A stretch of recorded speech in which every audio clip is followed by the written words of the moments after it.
Study with Rajesh Maurya के YouTube channel पे आपका स्वागत है। तो आज हम आप सबके लिए बॉटनी के जो हमारा लेक्चर नंबर 3 रहेगा, यानी जितने भी हमारे फर्स्ट ईयर एग्रीकल्चर के स्टूडेंट हैं उनके लिए जो हमारे एग्रीकल्चर बॉटनी होता है, जिसे बोला जाता है कृषि वनस्पत विज्ञान। क्या बोला जाता है? कृषि वनस्पत विज्ञान। तो इसके 2 लेक्चर हमने आप सबको उपलब्ध करा दिए हैं।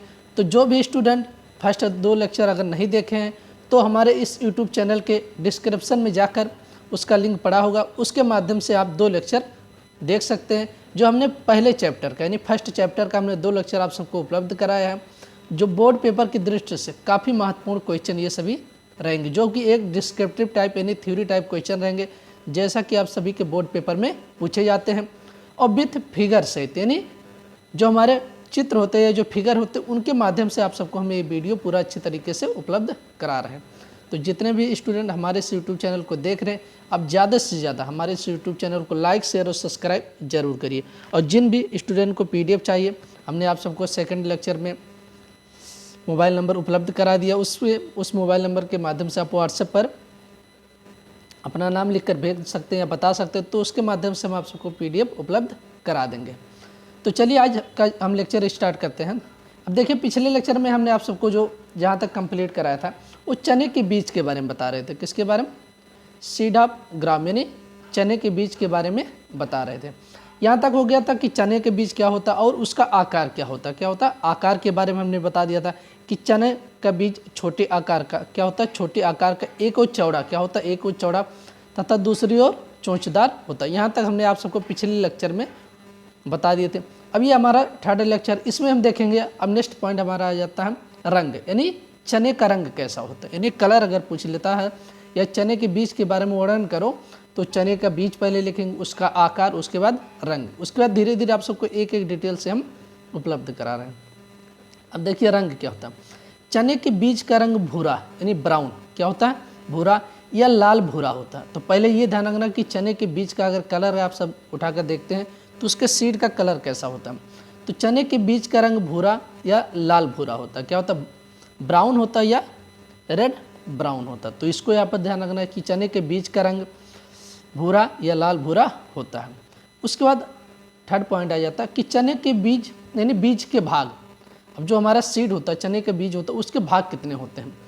तो चने के बीज के मुख्य भाग निम्न है, यानी अगर देखा जाता है चने के बीज के मुख्य भाग निम्न है, या मुख्य रूप से इसके कितने भाग होते हैं इसके बारे में हम देखेंगे। या बीज के भाग आप हेडिंग डाल के लिख सकते हैं कि चने के बीज के मुख्य रूप से निम्न भाग होते हैं। अब पहला पार्ट हमारा आ जाता है बीजावरण, जिसे बोला जाता है सीड कोट। क्या होता है? बीजावरण या सीड कोट। अब सीड कोट क्या होता है? जिसके द्वारा हमारा बीज कवर रहता है, या ऊपर से जो हमारा सीड होता है या एम्ब्रियो होता है, जिसके द्वारा बीज ऊपर से चारों तरफ से ढका रहता है, उससे हम बोलते हैं सीड कोट या बीजावरण। आप देखे होंगे बीज अगर उठा के आप सब देखते होंगे तो बीज जो हमारा होता है एक लेयर उसके ऊपर पाई जाती है, जो चारों तरफ से मतलब ढकी रहती है, वही हमारा सीड कोट या बीजावरण। देखिए, संपूर्ण बीज एक कवच से ढका होता है, यानी जो हमारा सीड होता है संपूर्ण बीज एक कवच से ढका होता है, जिसे हम बीजावरण या सीड कोट कहते हैं। क्या कहा जाता है? बीजावरण या सीड कोट कहा जाता है। तो ये ध्यान रखना कि अगर पूछ लेता है बीजावरण क्या होता है, चने के बीज के भाग कौन कौन से होते हैं, तो फर्स्ट हमारा आ जाएगा सीड कोट यानी बीजावरण। संपूर्ण बीज एक कवच से ढका होता है, जिसे हम क्या बोलते हैं? बीजावरण या सीड कोट कहा जाता है। ये हो गया फर्स्ट। दूसरा हमारा होता है नाभिक। क्या हो जाएगा? नाभिक या हाइलम, जिसे इंग्लिश में बोला जाता है। क्या हो जाएगा? नाभिक या हाइलम। अब नाभिक या हाइलम क्या होता है? चने के बीज के चोंच की ओर एक गड्ढा होता है, यानी चने के बीज के चोंच की ओर एक गड्ढा होता है, जिसे हम क्या बोलते हैं? नाभिक कहते हैं। अभी इसको आप सबको हम फिगर पूरा अच्छे से बता देंगे तो आप सबको पूरा अच्छे से समझ में आ जाएगा। अभी आगे फिगर है। तो नाभिक क्या होता है कि चने के बीज के चोंच की ओर एक गड्ढा होता है। क्या होता है? एक गड्ढा होता है, जिसे हम क्या कहते हैं? नाभिक या हाइलम कहा जाता है। नाभिका या हाइलम कहा जाता है। ये हो गया। पहले हमने बता दिया सीड कोट, जो संपूर्ण बीज को एक कवच या एक कवर द्वारा ढका रहता है, उससे बोलते हैं सीड कोट या बीजावरण। दूसरा हमने बताया नाभिक या हाइलम, कि चने के बीज के चोंच की ओर एक गड्ढा होता है, जिससे हम क्या बोलते हैं? नाभिक या हाइलम कहा जाता है। अब 3rd हमारा तीसरा पार्ट आ जाता है जो चने के बीज का भाग, स्ट्रोफियोल। क्या हो जाएगा? स्ट्रोफियोल। अब स्ट्रोफियोल क्या होता है? नाभिक के थोड़ा ऊपर एक काला सा चिन्ह होता है, यानी नाभिक अब नाभिक क्या होता है हमने बता दिया, जो चने के बीच की चोंच की ओर एक गड्ढा होता है उसे क्या बोला जाता है, नाभिक। अब जो गड्ढे के हल्का से ऊपर जाएंगे तो एक काला सा चिन्ह होता है जिसे क्या बोला जाता है, स्ट्रोफियोल कहा जाता है। क्या कहा जाता है, स्ट्रोफियोल कहा जाता है। तो ये ध्यान रखना, स्ट्रोफियोल क्या होता है कि नाभिक के थोड़ा ऊपर, यानी नाभिक के थोड़ा सा ऊपर एक काला सा चिन्ह होता है जिसे हम क्या कहते हैं, स्ट्रोफियोल कहा जाता है। अभी आप सबको फिगर में पूरा अच्छे से बताएंगे। आप सबको एक बात देख लीजिए, यहाँ पर फिगर हमारा जो दिया गया है। अब देखिए यहाँ पर स्ट्रोफियोल क्या होता है, ये देखिए यहाँ पर एक हमारा नाभिक बना हुआ है, क्या है, नाभिक है। उसके बाद अब सीड कोट यहाँ पर देखिए, बीजावरण, जो चारों तरफ से एक सीड, मतलब जो चारों तरफ से एक कवर द्वारा ढका रहा तो उसे सीड कोट या बीजावरण कहा जाता है। स्टोफियोल ये हमारा नाभिक हो गया। नाभिक के जस्ट ऊपर एक गोला बना हुआ, वहाँ पर देखिए स्टोफियोल कि नाभिक के थोड़ा सा ऊपर एक काला सा चिन्ह होता है जिसे क्या बोला जाता है, स्टोफियोल बोला जाता है। बीजांड द्वार, ये देखिए क्या हमारा यहाँ बीजांड द्वार है। तो इस फिगर के माध्यम से आप अच्छे से समझ सकते हैं। अब देखिए हमने बता दिया स्टोफियोल। अब नेक्स्ट हम देखते हैं बीजावरण, सॉरी बीजांड द्वार। क्या हो जाएगा, बीजांड द्वार। अब बीजांड द्वार क्या होता है, चने के भीगे हुए बीज को दबाने से, यानी जो हमारा चना का अगर सीड अगर उसको हम भिगो देते हैं और यानी भीगे हुए बीज को दबाने से वायु या पानी के बुलबुले नाभिक के ठीक नीचे, वायु या पानी के बुलबुले जो होता है नाभिक के ठीक नीचे चोंच की ओर एक स्थित छोटा सा छिद्र होता है, छिद्र से निकलते दिखाई देते। इस क्षेत्र को हम क्या कहते हैं, बीजांड द्वार कहा जाता है। क्या कहा जाता है, बीजांड द्वार कहा जाता है। अगर आप चने का एक सीड ले लेंगे और उसको भिगो दीजिए, उसके बाद उसको दबाइए तो देखेंगे आप एक हल्का सा बबल से वहाँ पर बुलबुले निकलने लगते हैं, तो या पानी जैसा पदार्थ निकलने लगता है, या जो पानी उसके अंदर आता है वो निकलने लगता है। तो जहाँ से वो निकलता है उससे बोला जाता है बीजांड द्वार बोला जाता है। क्या बोला जाता है, बीजांड द्वार बोला जाता है। तो ये ध्यान रखना, बीजांड द्वार होता क्या है, चने के भीगे हुए बीज को दबाने से वायु या पानी के बुलबुले नाभिक के ठीक नीचे, यानी ठीक नीचे चोंच की ओर स्थित एक छोटे से छिद्र, यानी छिद्र से निकलते हुए दिखाई देते हैं। इस छिद्र को हम क्या कहते हैं, बीजांड द्वार कहा जाता है। अब देखिए बीजांड द्वार यहाँ पर आप सबको हम दिखा देते हैं। ये देखिए बीजांड द्वार यहाँ पर लिखा, यहाँ से अगर हम दबाते हैं किसी सीड को तो यहाँ पर है पानी के बुलबुले या पानी निकलने लगते हैं, तो इससे बोला जाता है बीजांड द्वार। इस फिगर के माध्यम से आप अच्छे से समझ सकते हैं। अब बीजांड द्वार हो गया।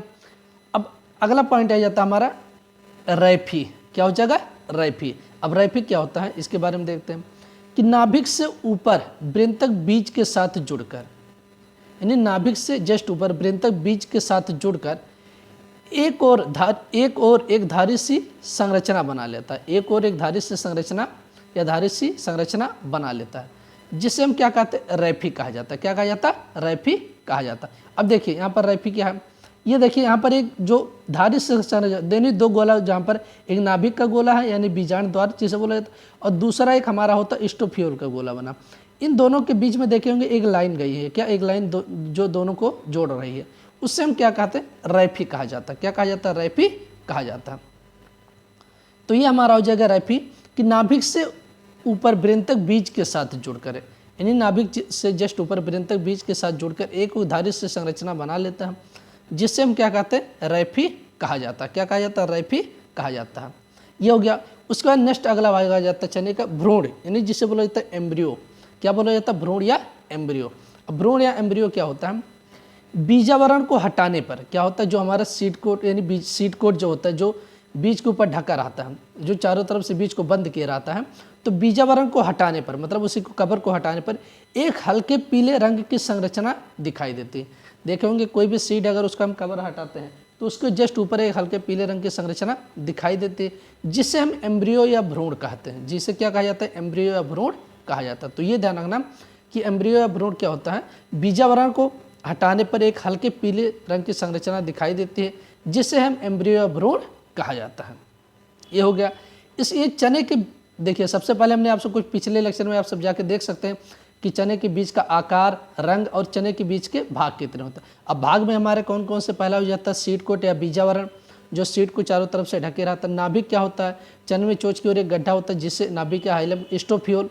नाभिक थोड़ा सा ऊपर एक काला सा चिन्ह होता है जिसे स्टोफियोल कहा जाता है। बीजांड द्वार, जिसके द्वारा पानी के बुलबुले बीज को दबाने पर निकलते उसे बोला जाता है बीजांड द्वार। रैफी क्या होता है, नाभिक से ऊपर वृंतक बीज के साथ जुड़कर एक और धारी से जो संरचना बना लेती उसे बोला जाता है रैफी। एम्ब्रियो या भ्रूण क्या होता है कि सीड कवर जो हटाते हैं उसके हटाने पर जो पीला सा पदार्थ, पीली संरचना दिखाई देती है उसे हम एम्ब्रियो या भ्रूण कहते हैं। अब देखिए अगला पार्ट आ जाता है हमारा मूलांकुर। क्या हो जाएगा? मूलांकुर, जिसे बोला जाता है रेडिकल। अब मूलांकुर के बारे में हमने आप सबको बता दिया था, लेकिन तो एक बार दोबारा बता देते हैं। मूलांकुर एक छोटा अक्ष पर एक छोटा अक्ष पर दोनों बीजपत्र से जुड़े रहते हैं। यानी मूलांकुर जो होता है एक छोटे अक्ष पर जिस पर दोनों बीजपत्र जुड़े रहते हैं। और अक्ष का वह भाग जो चोंच के चोंचदार सिरे की ओर होता है, यानी अक्ष का वह भाग जो चोंचदार सिरे की ओर होता है उससे हम क्या कहते हैं? मूलांकुर। मूलांकुर से किसका निर्माण होता है? रूट यानी जड़ का निर्माण होता है। ये काफ़ी महत्वपूर्ण क्वेश्चन है जो पूछा जाता है। तो मूलांकुर जिसे बोला जाता है रेडिकल, कि एक छोटा अक्ष पर जिस पर दोनों बीजपत्र जुड़े रहते हैं और अक्ष का वह भाग जो चोंचदार सिरे की ओर होता है उससे मूलांकुर कहते हैं। उसके बाद आ जाता है परांकुर। क्या होता है? अक्ष का दूसरा भाग। क्या हो जाए? अक्ष का दूसरा भाग जो दोनों बीजपत्रों के बीच में दबा होता है। यानी परांकुर क्या होता है? अक्ष का दूसरा भाग, अक्ष का दूसरा भाग जो दोनों बीजपत्रों के बीच में दबा होता है। अब देखिए यहाँ पर मूलांकुर आप सबको हम बता रहे हो, परांकुर देखिए यहाँ पर फिगर बना हुआ कि मूलांकुर क्या होता है। ये यहाँ पर नाभिक, यानी देखिए नाभिक के जस्ट बाद बीजावरण को हटाने पर जो हमारा मूलांकुर है, क्या मूलांकुर, ये मूलांकुर होता है। और परांकुर क्या होता है? यहाँ पर हमारा परांकुर के अंतर्गत आ जाएगा। ठीक है, अब देखिए यहाँ पर दिया है कि अक्ष का दूसरा भाग जो दोनों बीजपत्रों के बीच में दबा होता है जिसे हम क्या कहते हैं? परांकुर कहा जाता है। परांकुर से किसका निर्माण होता है? तने का निर्माण होता है। ये देखिए मूलांकुर, ये हमारा बीजपत्र खोलने पर हो जाएगा। उसके बाद ये हमारा बीजपत्र, दोनों तरफ से एक इधर बीजपत्र एक इधर बीज। इस फिगर को आप अच्छे से समझ लीजिए तो आप सबके लिए काफ़ी महत्वपूर्ण हो जाएगा। और ये भ्रूणाक्ष हो जाएगा हमारा जो, और ये यहाँ पर मूलांकुर हो जाएगा। तो बीजपत्र के खुलने पर ऐसी संरचना दिखाई देती, ये चने के बीज की जस्ट संरचना। तो मूलांकुर और परांकुर हमने बता दिया। अब मटर का बीज, अब देखिए यहाँ पर आ जाता है पी, यानी जिसे बोला जाता है सीड ऑफ पी, मटर का बीज। मटर के बीज का आकार, रंग, उसके भाग निम्नलिखित होते हैं।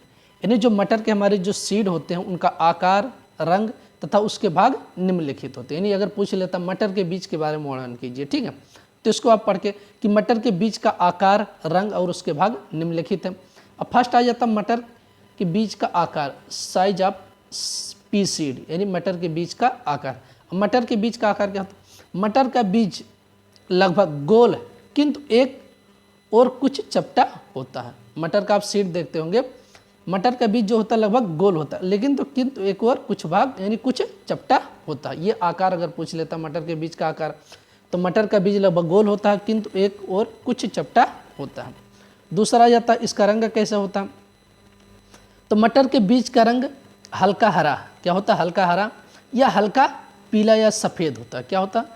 तो यहाँ पर आप ध्यान रखना कि मटर के बीज का अगर रंग पूछ लेगा तो हल्का हरा या हल्का पीला या सफ़ेद होता है। तो ये हो जाएगा इसका रंग। तो ये हमारा तीसरा लेक्चर है। तो जितने भी स्टूडेंट हमारे इस यूट्यूब चैनल को देख रहे हैं, अब ज़्यादा से ज़्यादा इस वीडियो को जरूर शेयर करिएगा अपने दोस्तों तक। तो जितने भी आपके साथ में जितने भी स्टूडेंट पढ़ रहे हैं उनको ये वीडियो जरूर शेयर करिएगा। और जो बताइए और आप सबको कौन से सब्जेक्ट का लेक्चर चाहिए, आप सभी लोग कमेंट बॉक्स में कमेंट करके ज़रूर बताइए। और ये ज़रूर बताइएगा कि आप सबको ये लेक्चर कैसा लगा। तो इसके बाद हमारा जो नेक्स्ट लेक्चर रहेगा उसके बारे में हम देखेंगे। तो जितने भी स्टूडेंट इस वीडियो को देख रहे हैं आप सभी लोग कमेंट बॉक्स में बताइए कि आप सबको ये लेक्चर कैसा लगा। बाकी मिलते हैं नेक्स्ट लेक्चर में। धन्यवाद।